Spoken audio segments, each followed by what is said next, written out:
எல்லாரும் எப்படி இருக்கீங்க? ரொம்ப நாள் கழிச்சு இன்னைக்கு வந்து லாங் வீடியோ போடுறோம். இன்னைக்கு வந்து எங்க தெருவில் இருக்க ஊத்துக்கட்டம்மன் கோவில்ல நவராத்திரின்றதுனால கொலுல அம்மன் வந்து உட்கார்ந்துட்டு இருக்காங்க. எங்க உற்சவன்றதுனால 2வது நாள் வந்து நாங்க எடுத்து உற்சவத்தை செஞ்சுட்டு இருக்கோம். சாமிக்கு எல்லாமே செஞ்சு படைக்கலான்ட்டு சாப்பாடு எல்லாமே செஞ்சு வச்சிருக்கோம். அங்க போயிட்டு சாமிக்கு என்னென்னலாம் நாங்க செய்யறோம், அர்ச்சனை பண்றோம் அப்படின்றத இந்த வீடியோல நீங்க பாப்பீங்க. மறக்காம எங்க சேனலை சப்ஸ்கிரைப் பண்ணுங்க. என்ன பண்ணிட்டு இருக்கீங்க? வந்து நம்ம சாமிக்கு கொலுக்காக சமைக்கிறோம். வெஜிடபிள் செய்யறேன் பாருங்க. நான் எப்படி செய்யறேன்றத பாருங்க. அடுப்பை பற்ற வச்சுட்டேன்.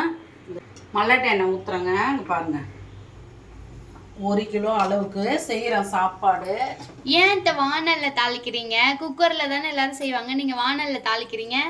அது என்னன்னா, இதில் தாளித்து கொட்டி குக்கரில் போட்டோம்னா இன்னும் நல்லா டேஸ்ட்டாக இருக்கும், அடி பிடிக்காது, நல்லா இருக்கும். அதனால் நான் இப்படி தான் செய்வேன். இது பாருங்க, பட்டை, லவங்கம், ஏலக்காய், கடல் பாசி, பிரிஞ்சி இலை, அன்னாச்சி மொட்டு, மராட்டி மொட்டு எல்லாமே ஒன்றா போட்டுட்டேங்க. வெங்காயம் போடுறேன்.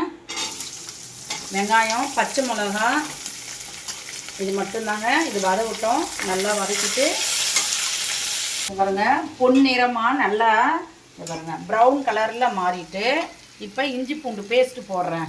பாருங்க, இப்போயே போட்டோம்னா நல்லா அந்த இஞ்சி பூண்டு ஸ்மெல் வரவே வராது. இந்த பாருங்க, இந்த பாருங்க இஞ்சி பூண்டு பேஸ்ட்டு நல்ல கலர் வந்து மாறிட்டுங்களா. இப்போ புதினாவும் கொத்தமல்லியும் அந்த வாசனை போக மறுபடியும் நல்லா வதக்கிக்கணும்.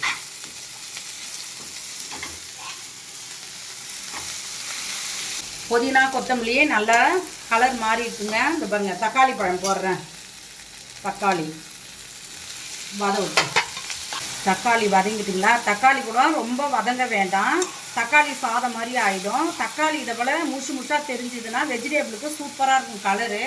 இப்போ வந்து மிளகாய்த்தூள், வெறி மிளகாய்த்தூளும் கரம் மசாலாவும் போட்டுங்க. இங்கே பாருங்கள்,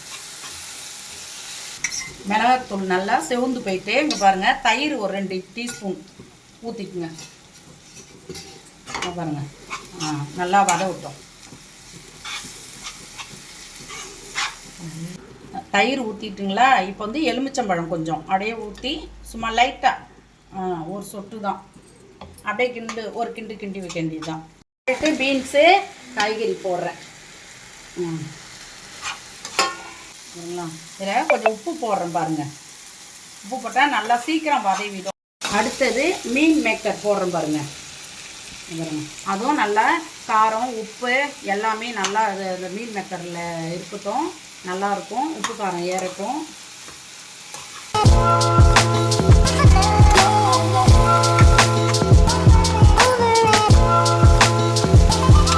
இப்போ பாருங்கள், காய்கறிலாம் நல்லா வதங்கிட்டு இப்போ குக்கரில் எடுத்து நான் மாற்ற போகிறேன்.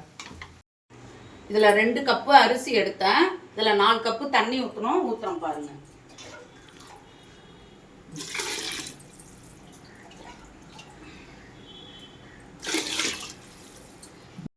உப்பு காரம் கரெக்டாக இருக்குதான்னு பார்த்துட்டு கொதிக்கும் போது அரிசியை போட்டு அப்படியே இறங்கினா பலன்னு வெஜிடபிள் பிரியாணி. கலர் பாருங்க, நல்லா கலர் வந்து சூப்பராக இருக்கு பாருங்க.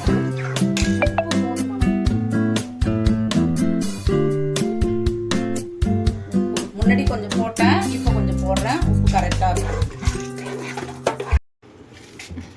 பாருங்க, தண்ணி நல்லா கொதிச்சுட்டு இப்போ வந்து அரிசியை கொட்டுறேன்.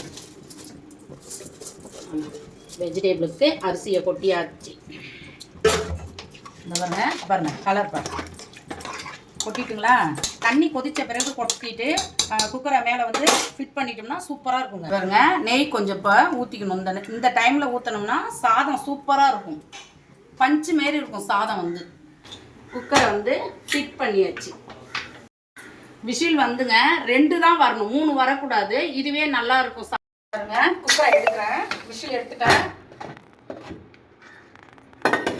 பாருங்க, வெஜிடபிள் எப்படி இருக்குது பாருங்க. இங்கே பாருங்க, அப்படியே பொலன்னு இருக்குது பாருங்க.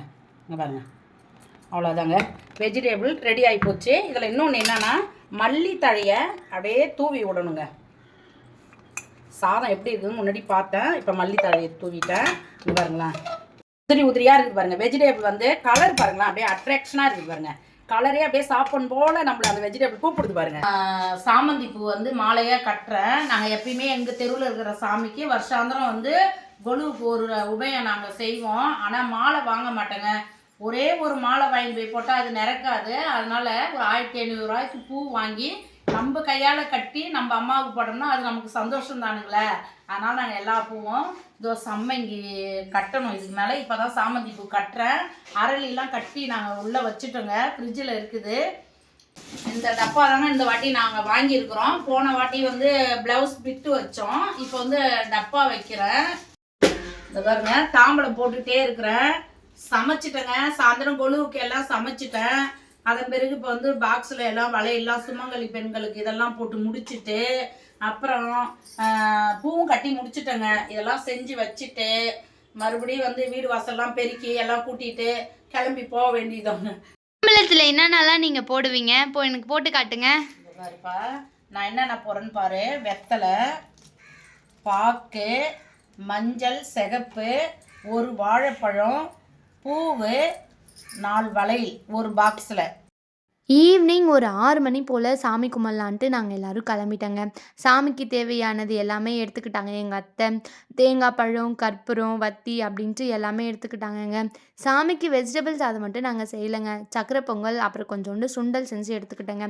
இன்னும் எங்கள் ரிலேஷன் எல்லாருமே இன்னும் சாதம்லாம் செஞ்சு எடுத்துகிட்டு வருவாங்கன்ட்டு நாங்கள் கொஞ்சம் கொஞ்சம் மட்டும் செஞ்சுக்கிட்டோங்க.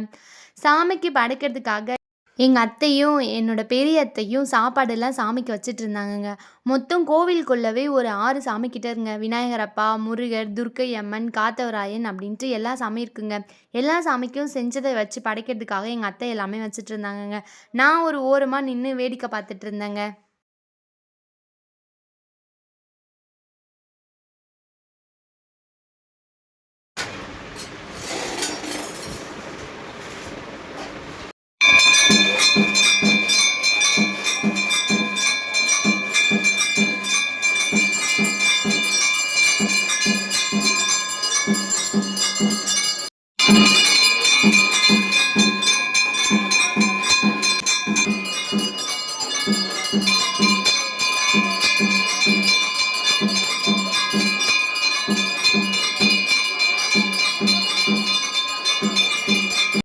நான் எங்கள் அத்தைக்கிட்ட கேட்டேங்க, எத்தனை வருஷமாக இந்த கொலு வந்து நீங்கள் வச்சுட்ருக்கீங்க அத்தை அப்படின்னு நான் கேட்கக்குள்ள 20 வருஷமாக இந்த கொலு வந்து அவங்க செஞ்சுட்டு வந்துட்டுருக்காங்கங்க. எந்த வேலை எப்படி இருந்தாலும் நம்ம சாமிக்கான கொலுவை வந்து கரெக்டாக நம்ம எப்பயும் செய்கிற நாளில் தாங்க வைப்பாங்களாம். முன்னாடி நாள் தான் எங்கள் அத்தை ராமேஸ்வரம் போயிட்டு வந்தாங்கங்க. மறுநாளே வந்து கொலுக்கு எல்லாமே ரெடி பண்ணிட்டாங்கங்க. எனக்கே வந்து ஆச்சரியமாக இருந்ததுங்க. எல்லாருக்கும் டப்பாலாம் கொடுத்து முடிச்சுட்டு எடுத்துகிட்டு வந்த பிரசாதத்தை சாமிக்கெல்லாம் படைச்சிட்டு எல்லாருக்குமே கொடுக்க ஆரம்பிச்சிட்டேங்க. எங்கே இருக்க குட்டி பசங்களும் அங்கே தாங்க இருந்தோம். நானும் சின்ன பிள்ளையில் இருக்கக்குள்ள எங்கள் தெருவில் இருக்க அம்மன் கோவில் இப்படி தாங்க போய் வாங்குவேன். அதுவும் ஒரு ஜாலி தானே ஃப்ரெண்ட்ஸ் கூட சாப்பிட்றது. நமக்கெல்லாம் எப்படி ஆரத்தி எடுக்கிறாங்களோ அதே மாதிரி அம்மனுக்கு வந்து ஆரத்தி எடுத்தாங்கங்க. படைச்சிலாம் முடிச்சுட்டு கடைசியாக ஆரத்தி எடுத்தாங்கங்க. பாட்டுலாம் நான் பாட சொன்னேங்க. ஆனால் யாருக்கும் பாட தெரியலங்க. கடைசியாக எங்கள் அத்தை வந்து சாமியை வந்து ஊஞ்சல் மாதிரி ஆட்டி விட்டாங்கங்க. இன்னைக்கு இப்படி தாங்க இந்த நவராத்திரி எங்களுக்கு போச்சு. மறக்காமல் லைக் பண்ணுங்கள், ஷேர் பண்ணுங்கள், சப்ஸ்கிரைப் பண்ணுங்கள்.